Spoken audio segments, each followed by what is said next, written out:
Gold, trusted gold buyers. మీరు తాకట్టు పెట్టిన బంగారాన్ని విడిపించి ఈ రోజు ఉన్న మార్కెట్ ధరకు కొనబడను.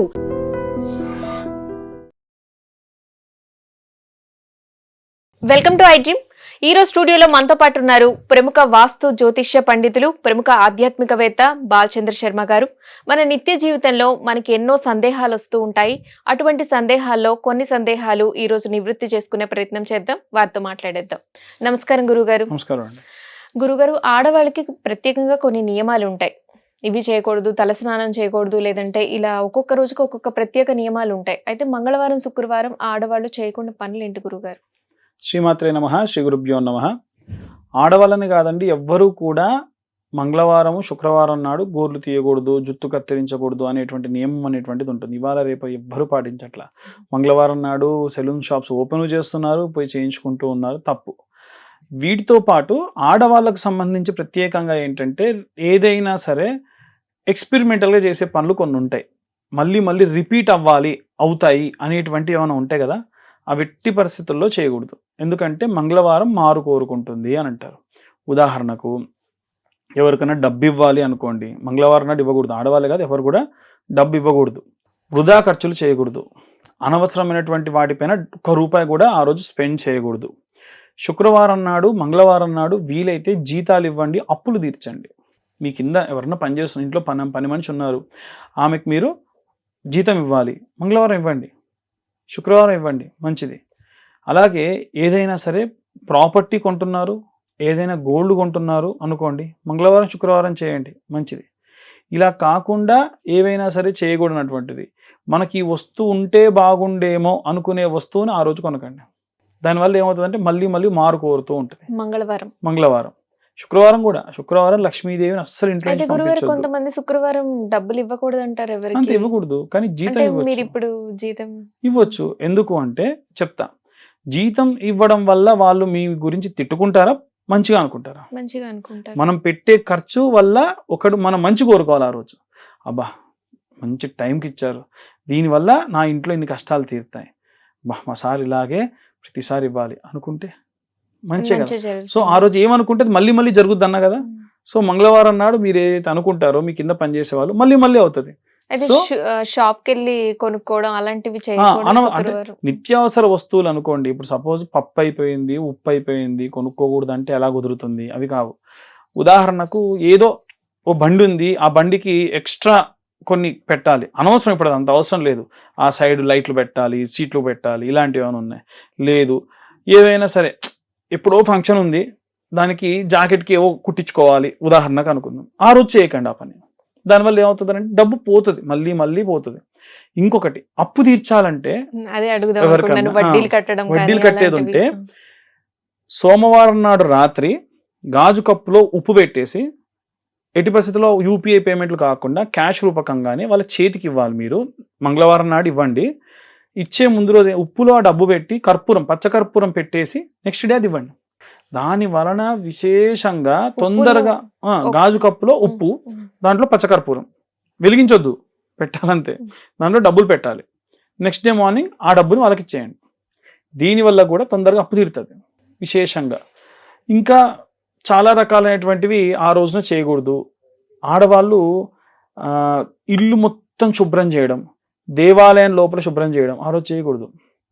ముందు రోజే చేసేసుకోండి, పండగ ఉన్నా ఇంకేదైనా ఉన్నా సరే ముందు రోజు చేసుకోండి, అంతే తప్ప ఆ రోజున మాత్రం చేయకుండా ఉండండి. అయితే గురుగారు, దేవాలయంలో విగ్రహాన్ని ఆడవాళ్ళు తాకకూడదు, స్పర్శించకూడదు అంటుంటారు, ఇది ఎంతవరకు నిజం గురుగారు?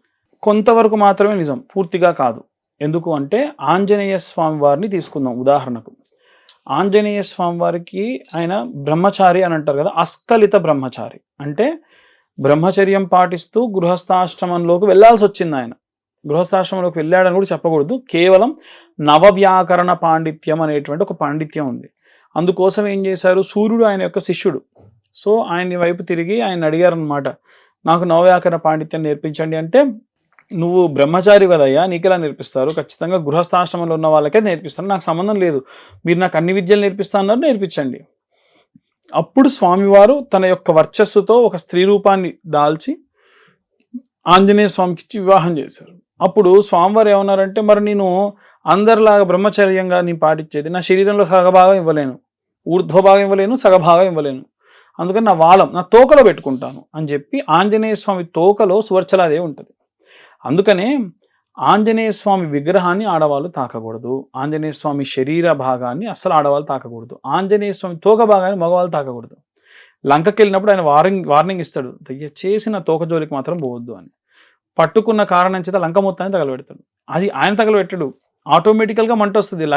లంకకి వెళ్ళిన తర్వాతకి వాళ్ళు వెలిగించారు అని వాళ్ళు అనుకుంటారు, వాస్తవంగా ఏంటంటే వెలుగుతుంది సువర్చలాదేవి ఉన్న కారణం చేత. అలా లంక మొత్తం తగలబెడతాడు. మనం ఇంట్లో ఉన్న పూజా మందిరంలో అయినా ఆంజనేయ స్వామిని తాకకూడదు, ఫోటోను కూడా శరీరాన్ని తాకకూడదు, తోక భాగాన్ని మాత్రం తాకొచ్చు. పెళ్లి కాని ఆడపిల్లలు ఎవరన్నా ఉంటే ఎక్స్పెషల్గా వాళ్ళు ఆంజనేయ స్వామి తోకతో ఉన్న ఫోటో తెచ్చుకొని నిత్యము కూడా చిటికెడు సింధూరం వేసి దాని మీద కొంచెం అంత సంపెంగ నూనె రాసి ఒక చుక్క పెట్టండి. ఇలా 21 రోజుల పాటు చేయాలి. 21 రోజులు కూడా ఆడవాళ్ళు మెన్సెస్ ప్రాబ్లం అడ్డు లేకుండా ఉండాలి. అలా ఉన్న రోజుల్లోనే స్టార్ట్ చేయండి. స్వామివారి ఫోటో ఫ్రేమ్ కి బొట్టు పెట్టాలి. అయితే మంగళవారం లేకుంటే శనివారం నాడు ప్రారంభించి 21 days కంటిన్యూగా సింధూరం తీసి పెట్టండి. మధ్యలో ఇన్ కేస్ కొన్నిసార్లు ఇబ్బంది అయ్యి మధ్యలో ఏదైనా ప్రాబ్లం వస్తే తర్వాత రోజు కంటిన్యూ చేయండి, పర్లేదు, అయిపోయిన తర్వాత కంటిన్యూ చేయండి. కావాలని మాత్రం నాకు చేత కావట్లేదు బద్ధకంగా ఉందని మాత్రం ఆపకండి. హనుమాన్ చాలీసా చదవండి ఆ రోజున. నమ్మి ఆయన తోకకు అలా సింధూరం పెట్టిన కారణం చేత ఉత్త సింధూరమే, సింధూరం సంపెంగ నూనె కలిపి చుక్క పెట్టాలంతే. హనుమాన్ చాలీసా చదవండి, హనుమాన్ బడబాలం స్తోత్రం ఉంటుంది, మీకు ఏది వస్తే చదవండి చాలు. విగ్రహాన్ని తాకూడదు. అలాగే నవగ్రహాల దేవాలయంలో కూడా నవగ్రహాల్లో ఏ విగ్రహాన్నైనా తాకొచ్చు, కానీ శని విగ్రహాన్ని మాత్రం ఆడవాళ్ళు తాకకూడదు. ఎందుకు అంటే శివుడి యొక్క 11 రుద్రాక్షల్లో ఒక రుద్రాక్ష శనిగా భావిస్తారు. శని లోక కళ్యాణం కోసము విష్ణుమూర్తి వివాహం జరగాలి, కానీ ఒక చిన్న ఆటంకం కలిగింది. ఏంటంటే తన యొక్క లక్ష్మీదేవికి అక్కు ఉంది, మరి అక్క పెళ్లి కానీ చెల్లి పెళ్లి చేయకూడదు కదా, మరి ఎలా అని అంటే అప్పుడు జ్యేష్ఠాదేవిని వివాహం చేసుకునే వాళ్ళు ఎవరో ముందుకు రండి. జ్యేష్ఠాదేవి ఎలా ఉంటుంది, ఇనప గజ్జలు కట్టుకొని నల్లటి వస్త్రాన్ని కట్టుకొని జుట్టంతా విరబూసుకొని కాటుక మొత్తం పూసుకొని చాట చీపురు పట్టుకొని ఇలా కొట్టుకుంటూ తిరుగుతుంది. ఆమెను ఎవరు చేసుకుంటారు, ఆమె ఇంట్లో దీపం వెలిగించేది ఎప్పుడు చీకట్లో కూర్చుంటుంది. శని వచ్చి చెప్పాడు నేను చేసుకుంటా, ఎందుకంటే నాకు ఎప్పుడు కూడా నిత్యము చీకట్లో ఉండే అలవాటు, తల్లిదండ్రులు నన్ను 300 కాంతి సంవత్సరాల దూరంలో వదిలేశారు, కాబట్టి నా ఇల్లా శుభ్రం చేసే పని లేదు, నాకా ఇనుముకు అధిపతినే నేను, చాటా చీపురు నాకు కూడా ఇష్టమే, కాబట్టి నేను చేసుకుంటా అని చేసుకున్నాడు. కానీ ఎప్పుడు శివనామస్మరణ చేస్తూ ఉంటే జ్యేష్ఠాదేవి శపించింది శనిని, ఏమని, నీకెప్పుడు శివనామస్మరణే, కాబట్టి ఏ స్త్రీ అయితే నిన్ను తాకుతుందో ఆమె శని ప్రభావం రెట్టింపవుగాక అని. జాతకంలో శని దోషం ఉంది అంటే శనికి నువ్వుల నూనె పోసారా వస్త్రం కప్పారా, పైనుంచి ఆడవాళ్ళు ఏం చేసినా పొరపాటున తాకినా శని ప్రభావం రెట్టింపు అవుతుంది. కేవలం ఆడవాళ్ళు మాత్రమే, చిన్న పిల్లలు తాకొచ్చు, 4 పదులు 5 పదుల వయసు దాటిన వాళ్ళు తాకొచ్చు. ఎందుకంటే తల్లు ఈ మెన్సెస్ ఉన్నటువంటి ఆడవాళ్ళు ఏ రోజైనా సరే శని విగ్రహాన్ని తాకకూడదు. అంతెందుకండి, అయ్యప్ప మాలలు ఆడవాళ్ళు ఎందుకు వేసుకోకూడదు తెలుసా, 18 మెట్లలో ఒక మెట్టు శని. సో ఈ మధ్య వయస్కులు ఎవరైతే ఉంటారో వాళ్ళు కనుక తగిలితే ఆమె శని ప్రభావం రెట్టింపు అవుతుంది, అందుకని ఆడవాళ్ళు రాకూడదు. చిన్నపిల్లలు వేసుకోరు మాలలో, చూడలా, చిన్నపిల్లలు ఆడపిల్లలు వేసుకుంటారు, పెద్ద ఏజ్ వచ్చిన వాళ్ళు వేసుకుంటారు కదా, మధ్య వయసులో ఎందుకు వేసుకోండి, ఇదే కారణం. చాలా మంది పురుష అహంకారం ఎక్కువైపోయింది, ఒక కోర్టుకి ఎక్కింది, వెళ్తే నీకే నష్టం తల్లి వద్దు అని చెప్పి వార్నింగ్ ఇచ్చారు. కాబట్టి అలా శని విగ్రహాన్ని ఆడవాళ్ళు తాకకూడదు. అయితే గురుగారు శనివారం నలుపు వస్త్రాలు ధరించొచ్చా ధరించకూడదా, చాలా మంది వేసుకోవచ్చు అంటారు, వేసుకోకూడదు అని అంటారు, ఇది ఎంతవరకు కరెక్ట్?